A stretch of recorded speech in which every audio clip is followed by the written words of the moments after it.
and I teach American foreign policy with emphasis on theory of American foreign policy and theory of foreign policy in general.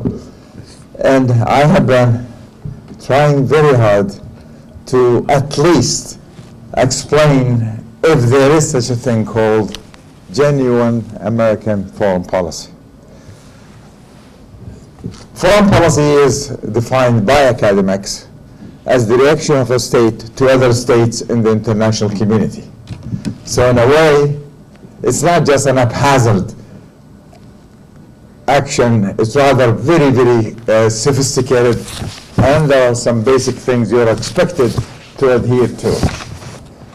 There are principles of foreign policy without which you can never have a foreign policy.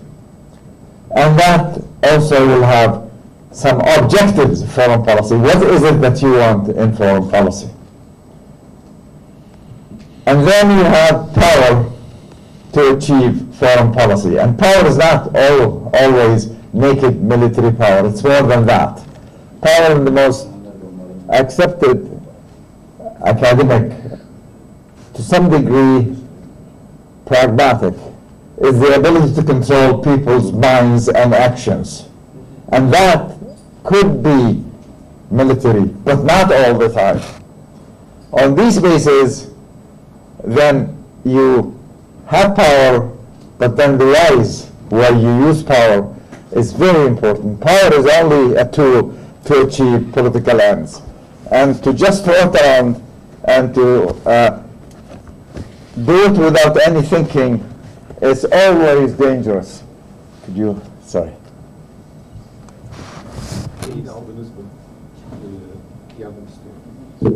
Sorry, if you don't mind. Yes, sorry. So on these bases, power is a very ticklish and could be dangerous if you're not careful. Sorry. Take it direct and use it. 1 second. Take it One to- second. He has it, so hopefully. Try to be. There should be. Tamam. Sir, bitti sarı For us, You can go. good. Okay. For us, I wanted to go through this all the way through and then come up with this.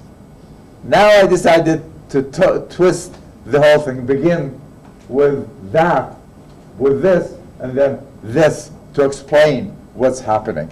Really, what I'm saying, there are changes that are taking place in today's international environment that will have direct and a very drastic impact on the Cypriot issue. On these bases, we got to look very carefully and see what's happening. So, in my orientation, the principles of foreign policy are very, as I said, very important and much more difficult to define. Objectives of foreign policy are very essential. What do you want in your foreign policy? And then, of course, power, we said, is another important in foreign policy. But then interest determines foreign policy a lot. That sometimes is very difficult and requires intelligence, requires sophistication, requires depth and understanding of history. It's been said that we learned from history one thing, and that is we did not learn history. There are so many cases you could have avoided billions of dollars and tens of thousands of lives if you would have looked at history. So in a way, interest is very, very complicated, yet it looks simple for the simple-minded. Now, the policymaker is very, very important. A policymaker is that who interprets his nation to the world and the world to his nation. So it's a very sophisticated, important role for the policymaker. And interestingly enough, with all that, there are other things that are much more complicated than these basic 3 or 4 principles. And that is the international environment that motivate you, that push you, that give you something to do, and shows your intelligence. And then, of course, the internal or the nature of the political system. That has a lot to do. a lot of the so-called Middle East leaders, in particular, some Asian leaders, and even some Eastern European leaders, they decide on foreign policy in minutes. We're going to do this. But the one makes me laugh is when Begin negotiated with Camp David and all that, and he came with and consulted with his parliament and said, oh, I have this and that, and never gave any commitment. But in his way to Jerusalem, he stopped by Cairo, and our dear friend Sadat guaranteed him everything they talked about. Begin told him, hey, go and talk to your people. That is what's happening today, unfortunately, in a lot of states. And what's happening in the USA today. The man that decides American foreign policy, he decides in those terms.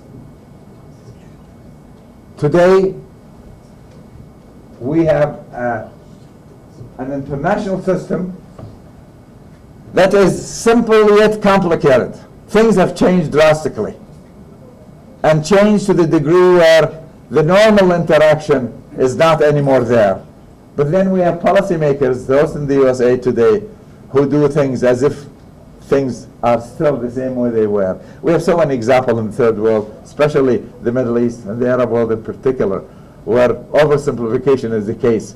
Saddam Hussein always thought, oh well, you know, this is like the Soviet Union and the whole idea of the invasion of Suez and all that. The Soviets would be there and do it.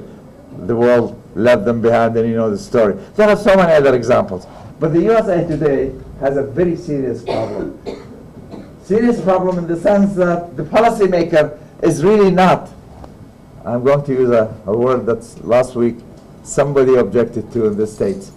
I said, a policymaker who is uneducated, naive, and sometimes oversimplifies complicated issues. And I don't mean this lightly. Everything he has done shows that. And unfortunately, he got away with a lot, particularly in the Middle East. The last, for example, presentation I gathered dealt with so many interesting things that coincide with some of my own analysis. Although I have not really followed it very carefully, I should have. My Turkish is so limited. But I would say today U.S. foreign policy is at best backward, confused, and dangerous, not only for the world, but for themselves. What I'm really trying to tell you, my friend, the world used to be simple. Usually, an international system is a negotiation. You have a self-organizing system, people negotiate, and then eventually agree on certain things, and then eventually self-manage, and they produce things like this, states, and they adjust. And the smart policymaker is that who understands the complexities, who understands at least things are not simple. And on these bases, this is the way it used to be. Then things changed. All of a sudden, after 1991, we have only one power determined everything else. And unfortunately, the rest of the world dance around it, thinking they know what the other power wants, or the main power wants. And so you have a very, very sick, abnormal, and to some degree, dangerous environment. Dangerous environment changed gradually, but it became very clear now. We are on the verge of what I call a volcano. With this man in power in the USA, you will have serious issues. I know everybody thinks about 3-4 weeks ago I expected a war. He needs a war. He's going to have a war. He must produce a war with that mental setting. And he is cornered at home. He lies very often. He's very unrealistic. And then what happens, you have the power of the lobby. The lobby is very important. In the US, they speak of the so-called public power. Now you have a different kind of power, corporate power. The money that's being spent on campaigns is beyond comprehension. You've seen what the president of the USA standing up there showing how much Saudi Arabia is important for his economy. This is ridiculous.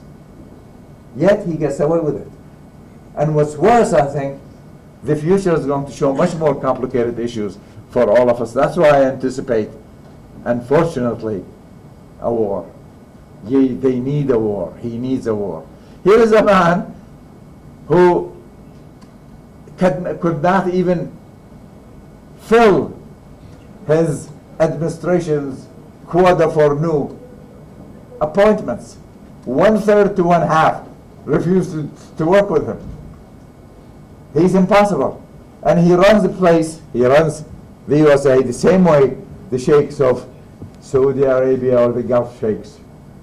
His daughter, his son-in-law, his cousins, his I don't know what, all over the place.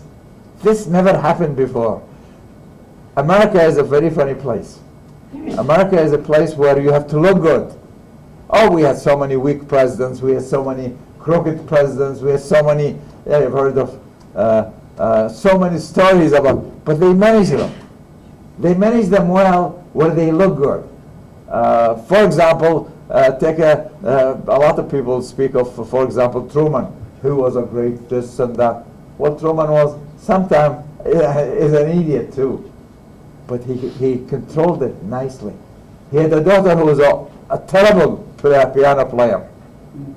But when they wrote against her, he wrote letters to all the critics calling them names. So they managed it. Secret Service go into into the White House and make sure no mail leaves. And then he started taking walks and mailing things himself. They go on quarantine all those letters, so they managed it. Nixon was drunk the last year of his presidency, and Alexander Haig was running him. It's okay, because the process and the institution. This guy has no institutions, has no process. This guy has two things in mind. One, how to make money, and more importantly, how to show everybody that he has power. That's not a healthy sign. And there are all kinds of studies show that his mental health is not stable. So when you look at all that and you look at the way things are going, the world that we have today has to change. And change is going to be, unfortunately, in a very, very large scale, and the U.S. is not on top of that, if you will, process of change. However, a lot of people in today's world, leaders in today's world, connected their own, if you will, countries to that of the Trump administration. By the way, a lot of people say Trump will not make it. Well, I'm not willing to bet. He could well make it. And there is a fascism that is coming in America today, a fascist tendency. Early fascist signs that are very well studied. And if you look at all those, about 10 to 12 of them are present in today's USA. So you have a mental setting, and this is, by the way, a very distinguished professor by the name of Butt. Lawrence Butt wrote an article in 2003, and eventually a book 10 years later, in which he went through the so-called early signs of fascism by studying the old traditional fascist, Italy, Germany, Pinochet, and all the way through, and he came up with those. And you will be amazed how close these are. 14 are the general. There are 12 of them exist today, easily identifiable. So with a fascist orientation, and there is a racism in America that is very clear. And there is a civil war, civil, not like the also, it's more of a rhetorical war between all kinds of Americans, intellectually and even socially. And if you look at the mass media, it's very much divided that way.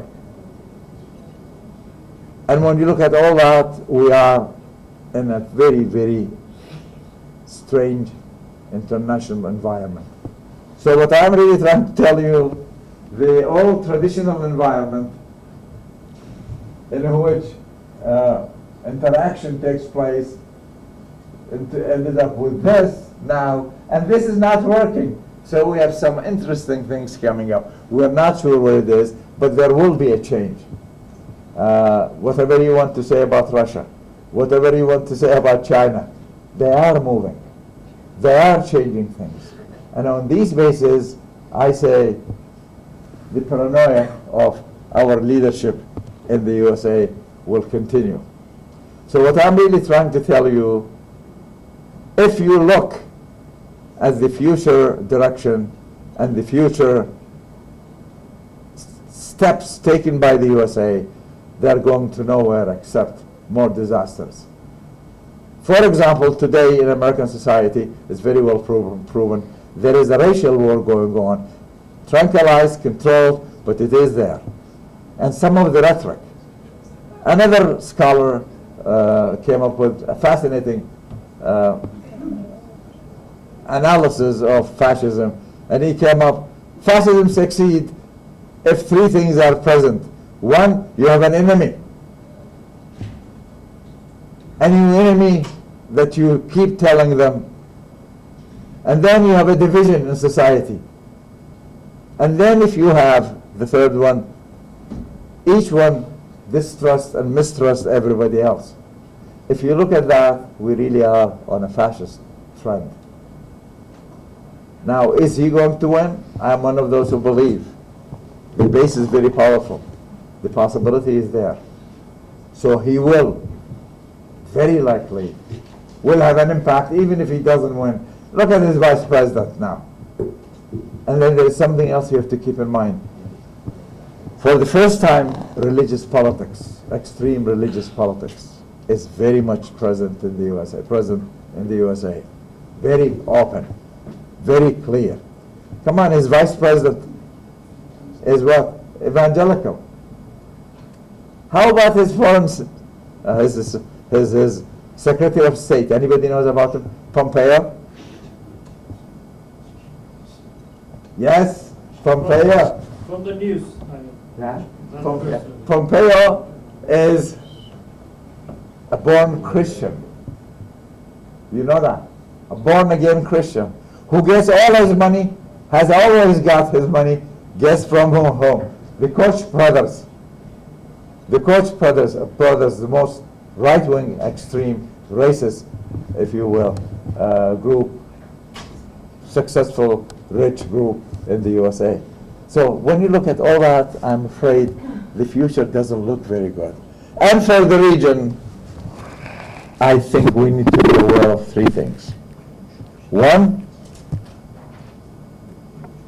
you have no control over what the USA wants to do because they have already delivered the reins to the Israelis. That's what good old Trump has done. His son-in-law is the one who is in charge of the Middle East. And second, all the political leadership, all of them don't believe it, with the exception of one or two countries. At least of the Arab countries are under complete control of Trump and to some degree the Israelis. All of them. Not even one of them. Not even one of them raised an issue. Now come on. Last week, for example, there was talk in the White House to see what the really Arab countries want. And one of the cabinet members said, what I think is very smart thing, said, what Arabs? He's absolutely right. What Netanyahu wants, Netanyahu gets. And there is a very clear association between the two. Even Netanyahu's campaign is very much modeled after Mr. Trump. And when you look at all these things, I am one of those who believe, and people got very, what should I say, surprised when I said 2-3 universities talks. I said, and I mean it, Mr. Trump is a healthy phenomenon in America's politics. Why? He shows that the system is broken. And if the system is broken, you better fix it. He came in through the normal process. Yes, election. Where did he get his money from? Who was behind it? And we have this illusion that America is a republic. Well, America is not a republic. America is an imperial power. Anybody knows how many bases America has outside the USA? Bases. These are expensive, by the way, to maintain. Anybody has the most accepted figure, 700. Over 800. Most accepted figure. The figure is between 7 and 1,000. But 700 is the most accepted figure. Be modest.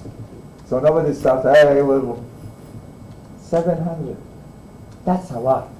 Come on, anybody knows how many they have in the Middle East? One country has 14. Iraq. 14 bases. And the Gulf, they say 3 or 4, I say 6. When you look at all these things, somebody has to start saying, this is too expensive. We can't maintain it. Take a look at the presidential elections, or all campaign finances. Unbelievable, unbelievably expensive. Where does that come from?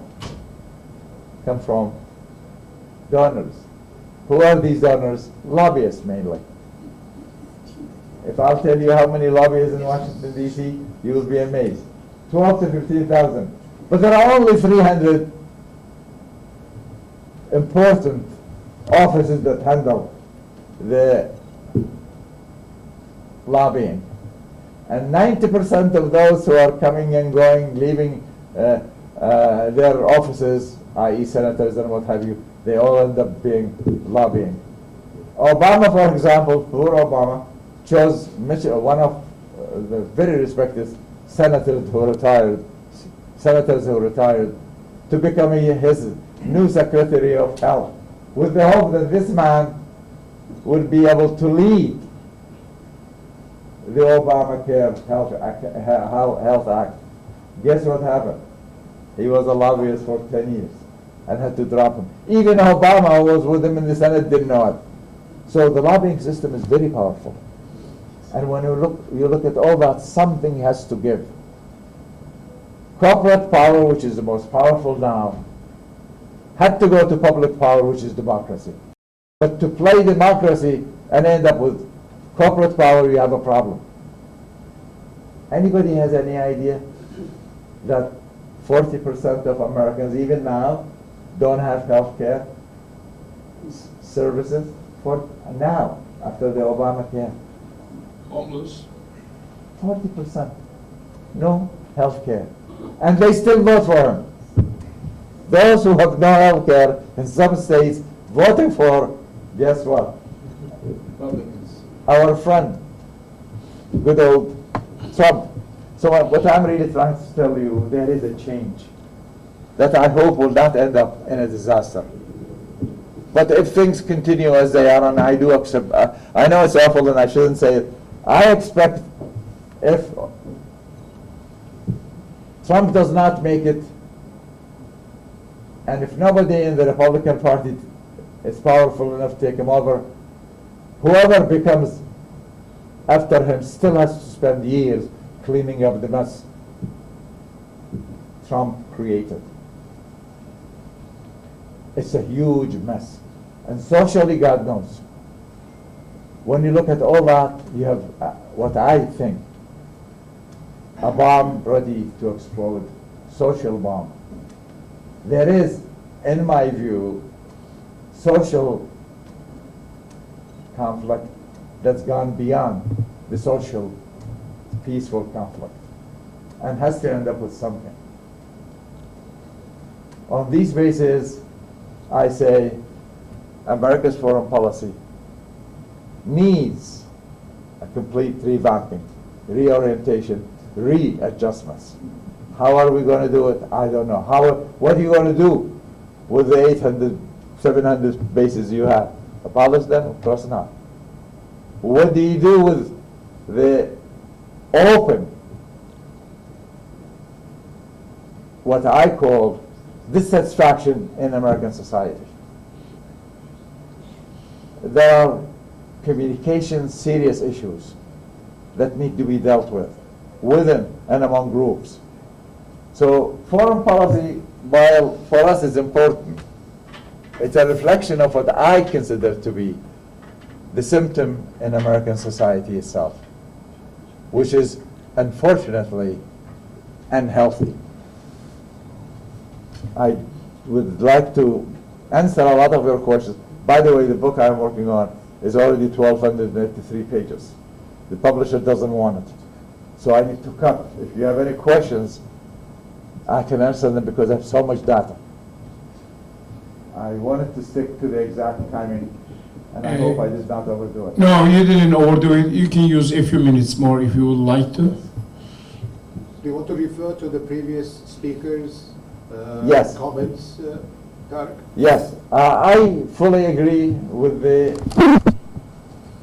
previous speaker on his analysis of what has happened or what's happening in the region.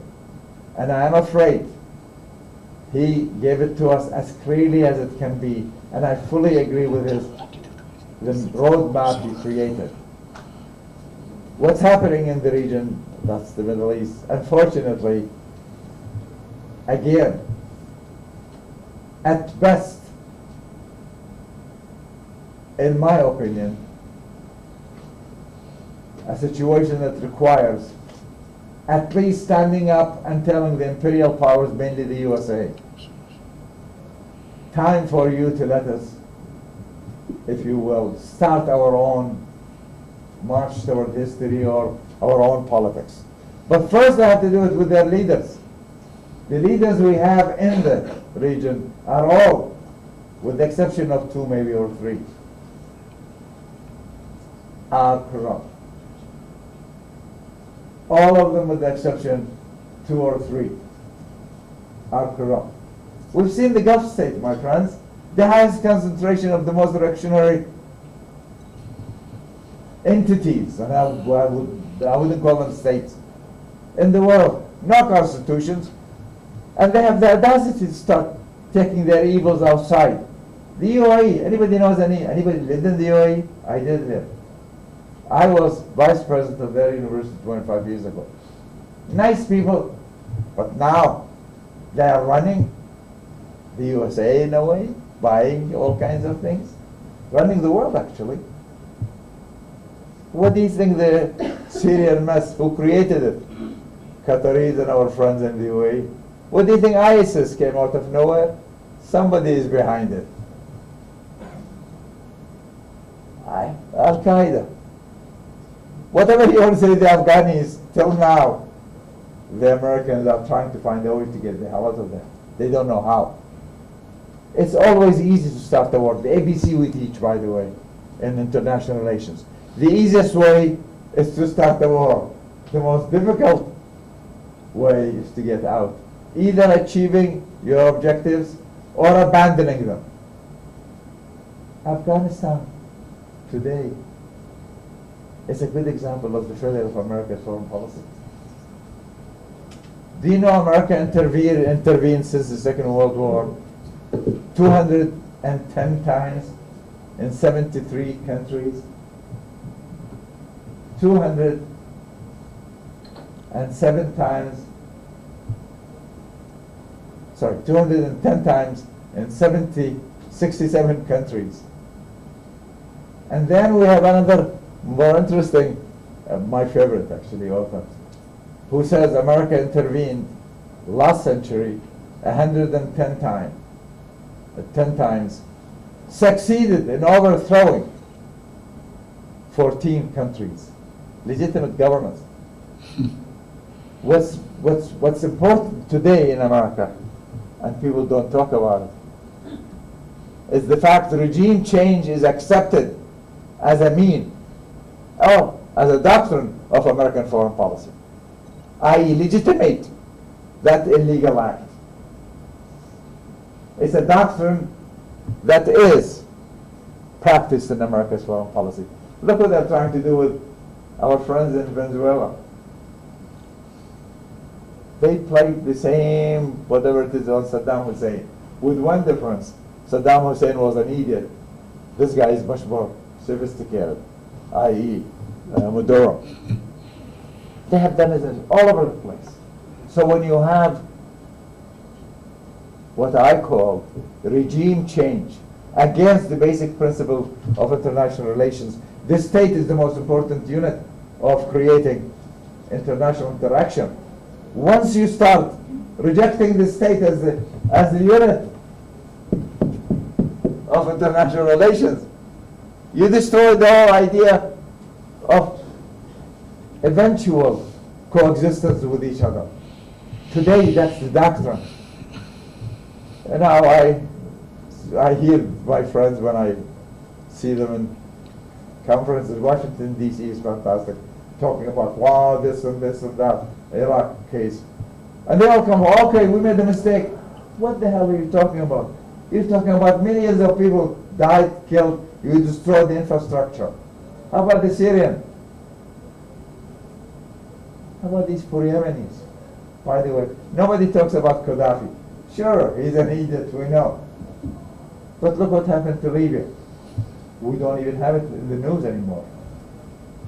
And even Obama, the so-called great Democrat, Obama said about his, anybody heard it? What does he regret? He said, and I'm quoting, it's not mine, the shit show of our friend Hillary in Libya. He called it shit show. That's talking about thousands, hundreds of thousands of people. That's what's happening. I really came here trying to give you the foreign policy that I have been talking about for a while, and then I found myself talking about my favorite Arab leaders. What's happening in all these Gulf countries? It's unbelievable. You know, the UAE decided to have a ministry to make people happy. Anybody knows what ministry is that? Come on. The Ministry of Happiness. There is a Minister of Happiness, a woman. Minister of Happiness. I have one in my house, and that's my wife. My friends, what I'm trying to tell you, the world doesn't look very friendly. The admiral analysis, unfortunately, I did not understand it fully, but my dear friend Erwin Bey told me, you sound the same. I know he sounded better. But my dear friends, what's happening today in the USA? I must tell you too about this place, about the TRNC. I have a special, what should I say, I'm going to confess, love to this place. My parents, when I was a young kid, used to come via Cyprus to go to London. In those days, you go through Beirut or Cyprus. And we had a friend, a great man, who was so delightful and had a clinic in the old town, a dentist. And we used to stop by, bring him a cigarettes and what have you, Fazil Küçük Bey, and somehow grew on me. I love this place. And then I came here in the 1990s. Well, actually, we were supposed to establish a center in Beirut, and the Civil War messed everybody up. And I tried to convince the association that we should have it in Cyprus. And of course, I had no idea what Cyprus. That's what I meant. And eventually came. And I had 3 people who made my life and my association very strong. A dear friend whom I miss every time I come, who passed away too young, Mehmet Tahir Oğlu. a great gentleman. We always remember him with the fondest memories and made our life fantastic. The second friend who welcomed us, opened his house, and even his library for us when we didn't have ours, is Ergun Bey. And I'm, as always, both Jacqueline and I, grateful for your hospitality and kindness. So when he asked me to come here, I couldn't. There is no way I could do it. But then I said, I have to do it. And flew all night. And I hope I made sense. And much more importantly than all this, coming here gives me that old, if you will, special relationship with this place. And I was telling Ergun Bey now, I didn't tell you, did I? Mohammed Ozai. Ozai is a dear friend of mine, and he brings me all the time to his university. I now realize why I love Ottoman, Turkey, and what have you. My daughter insisted I should go and find out what my DNA is. I was in her house with her husband sitting. I refused to do anything unless I am forced to do it, especially when it comes to tests and what have you. Well, I thought I'll do it, why not? So I gave me the thing, spit on it, and went. Well, she called me 3 months later and I said, okay, Dad, you left Cyprus, you left Turkey. Do you know that you are 59 from the Caucasus and Anatolia? So here I am finally with all this. I had something I didn't know. And here I was playing the so-called internationalist. My friend, back to our issue. If the region does not take hold of itself through three things. One, it has to respect its own people. As long as a human being is being treated like an animal, you can never go anywhere, unfortunately. Two, you have to be all the time thinking of the future, not live by the day. I see that in the Gulf. Sometimes I go, what I say they don't like, but I keep going to do other things. The third, which is really important, I believe very strongly, human rights are essential. Define them the way you want to. As long as we respect a human being and will allow them to flourish, then we will have the society we all dream of. Why are we outside? Why am I outside? You know, sometimes I look at my colleagues in big conferences, people from the region, and usually are the most successful because you deal with, because they couldn't stay. They chased them away. And look what's happening in Egypt today. Unbelievable. I could not believe. I was in Egypt in 2014 for a conference. I could not believe what's happening. Take a look at what's happening. I don't have to tell you about Iraq. I haven't been there for 15 years. But even Beirut, Lebanon. When you look at all that, I'm afraid Turkey is the only place, with all my questions and question marks and what have you, is the only place I feel at home. Thank you. All right, sir. Thank you. Can you cover up? You can cover up, I'll cover that. See, I told you not to let me